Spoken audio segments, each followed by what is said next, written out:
Bună, dragilor, și bine ați venit la o nouă citire. Dacă titlul te-a atras, înseamnă că ai aici cu siguranță un mesaj pentru tine. Îți mulțumesc pentru că mă urmărești, îți mulțumesc pentru că mi-ești alături. Dacă vrei și tu astfel de citire, te invit oricând cu drag doar pe aplicația de tarot și astrologie Cristina Zurba, disponibilă atât pe iPhone cât și pe Android. Hai să vedem așadar mesaje, ce trebuie să știi. Ok, a început citirea, hai să vedem. Și avem așa, la baza pachetului, avem un 6 de monede și 4 de monede. Uite, e un moment în care te simți foarte stăpân pe tine. Mai văd aici și niște bani pe care îi poți primi sau poate este o perioadă în care reușești să te echilibrezi din punct de vedere financiar. Poate să fie și că primești un ajutor financiar sau pur și simplu că oferi acest ajutor unei persoane. Mai văd aici și o perioadă în care reușești pe cât posibil să te împarți într-un mod egal între două situații diferite, două locuri de muncă, două persoane. E foarte multă dualitate, dar e foarte, foarte frumos aspectată. Apoi avem aici pentru tine un 7 de bâte. Deci văd aici că dai dovadă de foarte mult curaj. De asemenea, cu 7 de bâte m-aș gândi că ești într-un moment în care ești foarte sigur pe tine. Văd aici că e ca și cum îi inspiri pe ceilalți, ai foarte multă atenție la felul în care te comporți, la ceea ce tu exprimi. Mai văd aici de asemenea că poți fi persoana care dă tonul, fie în casă, fie în cercul de prieteni, fie la locul de muncă. Văd aici o persoană suspusă care reușește să îi ajute pe ceilalți. Hai să vedem așadar, uite că e cineva aici sus care stă și vorbește, care stă și dă exemplu, cineva căruia îi place să iasă în evidență. Ia să vedem noi, avem așa pajul de cupe, prima carte, și mai avem bineînțeles și 4 de spade. O legătură cu o persoană mai tânără, dar ce văd aici, uite, poate să fie și o veste bună care îți aduce foarte multă împlinire, foarte multă pace, foarte multă liniște. Mai poate să fie vorba și despre un proiect nou la care lucrezi, dar pentru alții simt eu că sunteți într-o perioadă de relaxare, de liniște, de pace. Bun. La baza pachetului avem doiul de cupe, regina de bâte, regina de spade. Uite, poți avea alături de tine o prietenă sau o colegă care să te ajute foarte mult în ceea ce tu ai de făcut. Apoi, pentru casa ta, avem ermitul. Ok, o legătură cu zodia Fecioară, văd aici. Simți nevoia de foarte multă liniște. Uite, văd aici o persoană mai matură, este o persoană care are o experiență de viață și care poate avea un rol extrem de important în familia ta. Mai poate să fie și că ești într-o perioadă în care simți nevoia să stai mai mult singur și, de asemenea, mai văd aici și un moment în care vrei să pui capăt la ceva. E ca și cum reușești să finalizezi ceva și îți găsești o anumită liniște interioară. Dar este și foarte puternică această idee, cum că vrei mai mult să stai singur sau singură. Hai să vedem pentru casa ta, totuși avem și un cavaler de cupe, deci poate e cineva, uite, care vrea să vină către casa ta, cineva vrea să-ți facă o invitație, cineva vrea să vină către tine, cineva vrea să-ți propună ceva anume. Tot cavalerul de cupe poate să reprezinte și o persoană romantică, cineva care se apropie de tine, este o persoană care ține la tine. În alte cazuri e ca și cum vă intră iubirea în casă, da? Dar pentru alții totuși simt eu foarte multă liniște, nu știu de ce. Ia să vedem, avem și 4 de cupe, totuși pare să fie aici ca un fel de iubire pierdută, pentru că văd și pe cineva care a obosit, s-a plictisit. Poate să fie și un moment în care, știu eu, te abați de la treburile tale și stai și te gândești la ideea de dragoste. Da? Parcă e o persoană aici puțin încăpățânată, e ca și cum mai merge pe ideea că mai bine singur decât într-o companie proastă. Da? Ok, hai să vedem în continuare. În curând avem 8-ul de bâte, foarte frumos. În curând văd aici foarte multă pasiune, niște vești fulgeri care apar, fie prin intermediul unor mesaje, fie în mediul online. De asemenea, văd aici foarte multă pasiune pentru tine, văd un răspuns pozitiv. Pentru alții mai poate să fie aici și că în curând intrați în contact cu niște persoane care vorbesc mult, vorbesc repede, sunt foarte agitate, dar eu văd clar aici și o veste pozitivă. Hai să vedem optul de bâte, totuși ce vrea să spună optul ăsta de bâte. Și avem așa 9 de monede, deci o veste foarte, foarte bună legată de bani sau poate să fie o veste care pur și simplu îți aduce o mai mare încredere în tine, în forțele tale, în tot ceea ce tu ai, în tot ceea ce tu ești. Dar eu așa văd că se rezolvă ceva foarte rapid legat și de sfera financiară. Hai să vedem în curând. Da? Ce mai spune și tarotul? Avem și un 10 de cupe, da? Deci în curând aici ce văd eu, o realizare foarte mare pentru tine, o bucurie foarte mare, fie legată de casă, familie, fie este vorba despre o bucurie care ține de un grup de prieteni sau persoane extrem de apropiate. Da? Uite, un drum, poate să fie și cineva care face foarte, foarte rapid un drum către tine. Bun, hai să vedem în continuare. În viitor avem Marele Preot, foarte frumos, o conexiune cu Zodia Taur. Aici în viitor văd eu o legătură cu o persoană pe care tu o respecti foarte mult. Este cineva care e ca un profesor, un mentor, o persoană suspusă de la care ai foarte multe lucruri de învățat. Dar în viitor aici, bineînțeles, pentru unii pot să văd și un fel de responsabilitate pe care vă asumați. Văd o persoană respectat. Acum, fie voi sunteți respectați într-o situație, fie intrați în contact cu o persoană care este foarte respectată, fie de către voi, fie de către familie, de către vecini, de către colegii de la muncă. Hai să vedem totuși Marele Preot despre ce vrea să vorbească, da, în viitor. Hai să vedem ce trebuie să știți. Ei, și avem așa, avem 10 de monede și 5 de spade. Aici, în viitor, ce văd eu, o persoană care își cam urmărește interesul, fie în legătură cu o sumă de bani, fie în legătură cu familia sau în legătură cu o persoană suspusă. Mai văd aici și un moment în care e posibil ca tu să profiți de o anumită poziție în care te afli. Da? Dar, repet, eu simt aici foarte multă singurătate pentru unii dintre voi. Fie este un moment în care simțiți nevoia să stați mai mult singuri, fie pur și simplu este vorba despre un moment în care lucrurile se mișcă într-o oarecare direcție. Regina de spade, o conexiune cu o zodie de aer, Gemeni, Balanță, Vărsător. Aici ce mai văd eu e ca un fel de adevăr pe care îl afli, dar poate avea legătură și cu o clarificare a unei situații foarte, foarte încurcate. Adică și cum să ia o decizie fermă, da? Ori e albă, ori e neagră, ori e da, ori e nu. Și la fel, uite, are legătură și cu un drum pe care cineva îl face către tine foarte, foarte rapid. Mai vreau o carte. Nebunul, da? O răsturnare de situație, o persoană care se revoltă, o persoană care vede adevărul.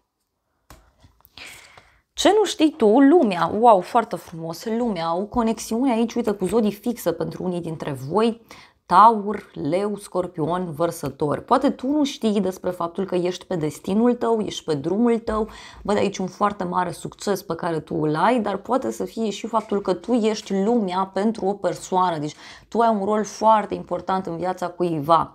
Fie e vorba de o persoană din familie, fie este vorba despre persoana iubită, poate este un prieten sau poate colegii de la locul de muncă. Deci tu ai un rol foarte important aici și nu știi despre acest aspect. Mai poate să fie și o finalizare din punct de vedere karmic, da, prin care treci, e ca și cum se finalizează o perioadă complicată, aglomerată, poate ușor dificilă pentru sufletul tău. Și ce mai văd aici pentru tine e că ce nu știi tu poate să fie și faptul că cineva se pregătește pentru o călătorie îndepărtată. Asta mai poate să fie. Hai să vedem lumea ce spune, da? Despre ce este vorba. Poate să fie și un succes. Ei, e clar, da? E clar. Mi-a ieșit 3-ul de bâte și 3 de spade. Da? Ce nu știi tu e că cineva acceptă în sfârșit un sfârșit. Cineva acceptă în sfârșit o durere, o dezamăgire, o neplăcere. Hai să vedem ce nu știi tu.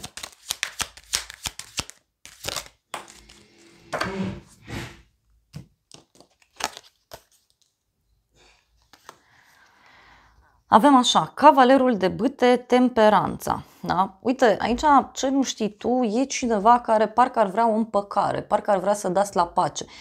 Este o persoană care pe de o parte își dorește să se apropie de tine, pe de altă parte este dezamăgit sau dezamăgită. Poate să fie, uite, și cineva care își dorește să-și găsească echilibrul alături de sufletul tău. Este o persoană foarte entuziasmată, foarte energică, care te privește și te consideră ca fiind undeva sus și posibil ca persoana asta să fie nerăbdătoare. Ei, avem și un as de cupe și un cavaler de monede, deci e vorba și de o persoană serioasă aici, doar că, repet, poate personajul ăsta are niște probleme. Da, doiul de cupe, judecată, deci cineva care abia așteaptă să te revadă. Dar în același timp poate să fie și cineva care te judecă, da? Poate cineva care te judecă pentru o alegere pe care ai făcut-o. Ia să vedem noi ce spune și acest tarot, ce nu știi tu. Ei, o vizită și drumul, cineva care vrea să-ți vină în vizită sau poate să fie și că tu vrei să faci un drum către cineva, dar mai degrabă aș spune eu că cineva e cu ochii pe casa ta, cineva e cu ochii pe tine sau o persoană de la drum care vrea să te întâlnească, mai poate să fie. Mai vreau un mesaj, ce nu știi tu.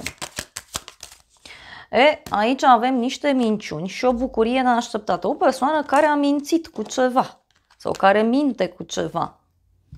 Poate să fie și un personaj care minte de felul său, dar care se pregătește aici să-ți facă o surpriză. Mai vreau un mesaj. Da, deci ce nu știi tu, e ceva legat și de partea de străinătate, dar are legătură și cu o persoană care are o speranță foarte, foarte mare în legătură cu ideea de relație. Cineva are o speranță foarte, foarte mare în legătură cu ideea de colaborare, poate pentru unii dintre voi. Cineva fie își dorește, așa cum am spus, o relație fericită cu tine, fie cineva își dorește foarte mult să te întâlnească. Pe neașteptate, 9 de monede. Pe neașteptate, uite, vin banii ăștia și cred că vin foarte rapid către tine. Pe neașteptate, bineînțeles că poți să primești și o veste pozitivă. Este o veste care ține fie de un drum important, fie este ceva care ține de o finalizare. Pe neașteptate, e cineva care se simte împlinit, mulțumit cu ceea ce primește, cu ceea ce are, poate.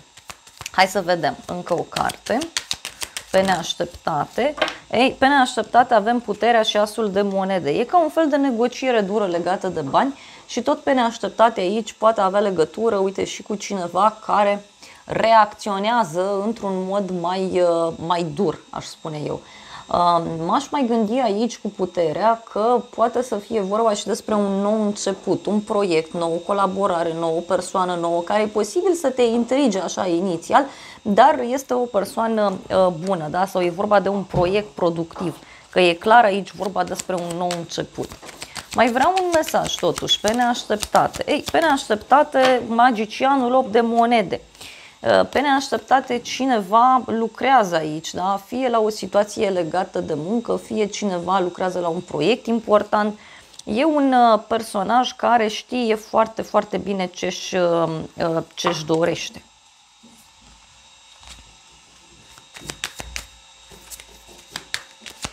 Poate e cineva care încearcă să... Nu. 6 de monede. Deci pe neașteptate, uite, sunt niște discuții aici ciudate legate de sfera financiară.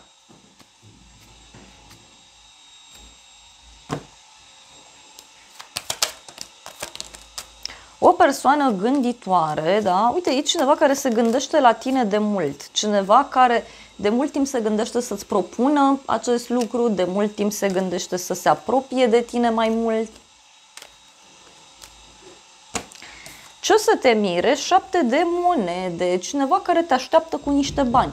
Sau o veste care apare și care ține de o moștenire, care ține de trecut. Mai văd aici și energia unei persoane care este foarte, foarte concentrată aici pe partea de abundență. Da? Ce o să te mire? Ia să vedem noi. Asul de bâte, deci o bucurie, foarte mult entuziasm, o veste extraordinar de pozitivă pe care o mai văd. Hai să vedem ce o să te mire. Asul de cupe mai avem. Da, asul de cupe mai avem și 8-ul de cupe, deci noi începuturi. Cineva care îți propune aici un nou început. Poate să fie și o persoană nouă care apare, dar văd eu aici că după o așteptare mai mare, ceva se poate rezolva foarte rapid, într-o secundă, ceva se poate rezolva cu viteza luminii. Și uite, avem un 6 de bâte, deci e vorba de o bucurie foarte mare și e un succes aici pe termen lung și foarte lung. Mai vreau un mesaj. Ce o să te mire în toată povestea asta? 9 de cupe.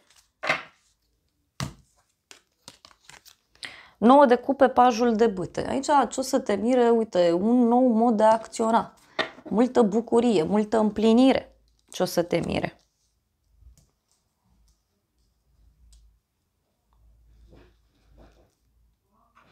O persoană mai tânără, nu știu, o persoană liniștită. Ia să vedem noi despre ce este vorba. Ce o să te mire pe tine? Avem boală, banii și Constanța. Ce o să te mire pe tine? Poate e cineva care încă are niște probleme legate de ideea de încredere. Sau cineva care are niște probleme legate de sfera financiară.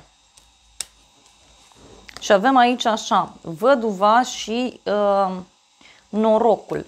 Aici ce o să te mire poate să fie ceva legat de o femeie mai matură, poate să fie ceva legat și de niște bani pe care îi primești, un noroc pe care l-ai, știu eu, poate care ține de o moștenire sau ține de o firmă, de ceva anume.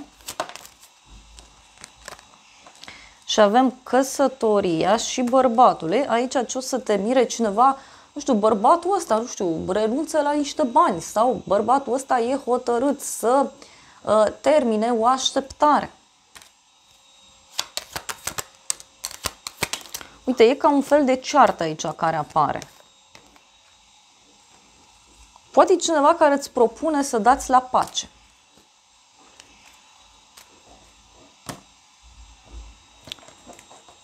Hai să vedem ce spune și tarotul meu în toată povestea asta. Aici avem un bărbat tânăr cu bucurie mare și cu un noroc extraordinar de puternic. Da? Deci un noroc foarte mare, o bucurie foarte mare. Uite, unii puteți să aveți legătură cu un bărbat mai tânăr care este foarte pasional, foarte energic, foarte sensibil. Și apoi avem așa, vestea cea bună, cineva dorește să te revadă și un noroc mare. Deci, dragilor, aici eu cred că e vorba de un noroc extraordinar de mare pe care voi îl aveți în acest moment. Este vorba despre cineva care dorește să reia legătura cu voi și e cineva care vrea să pună punct la o distanță dintre voi. Da? Mai vreau un mesaj totuși. Da, deci surpriza în toată povestea asta este o veste onorabilă, da? E o veste, o scrisoare, un e-mail, un apel telefonic, dar e ceva ce e cu mare noroc pentru tine și norocul ăsta, uite, are legătură cu niște piedici care au fost în viața ta, o pagubă care a fost în viața ta. Hai să vedem și acest oracol. Ce mesaje are în acest moment? Oh, dragilor, stați așa că e serioasă treaba. În primul rând avem așa, dorință, atracție, avem șarpele, deci aici e vorba de o pasiune foarte, foarte mare pe care cineva o simte în legătură cu tine și avem succes, mândrie, deci cineva care e mândru, cineva care are succes, cineva care e undeva suspus. Apoi avem justiția sau documente și avem relocare, casă. Deci e vorba și de o alegere aici importantă privind ideea de casă, de familie, privind ideea de stabilitate materială. Da? Văd și o persoană ușor indecisă, un dușmănel care e prin preajmă, dar e ca și cum eu simt că tu ești ferit de toată povestea asta. Da? Uite, e o alegere care trebuie făcută și în legătură cu această alegere, uite, cineva îți va spune un secret, cineva îți va da o cheie. Și avem sarcină sau teamă. Aici are legătură, uite, cu o alegere pe care o vei face în urma unei informații pe care tu o vei afla. Poate cineva care vrea să-ți spună această informație doar că este teamă și după ce vei afla, cu siguranță decizia va fi luată. Da? Poate cineva care e în așteptarea unei vești din partea ta.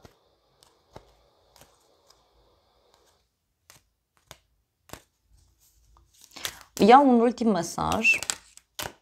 Da, deci avem cooperare, delfin, cineva vrea să vă împrieteniți, cineva vrea să dați la pace. Asta este clar. Da? Asta este clar. Văd aici o femeie supărată. Da? Poate e cineva supărat care vrea să dați la pace sau dacă ești femeie, poate e cineva care nu vrea să te vadă supărat. Da, dragilor, acestea au fost previziunile de această dată. Eu vă mulțumesc pentru prezență, vă îmbrățișez cu drag, sper din suflet să vă fie de folos informațiile și să ne revedem cu bine și data viitoare. Eu vă doresc să aveți parte de o zi sau de o seară cât mai frumoasă.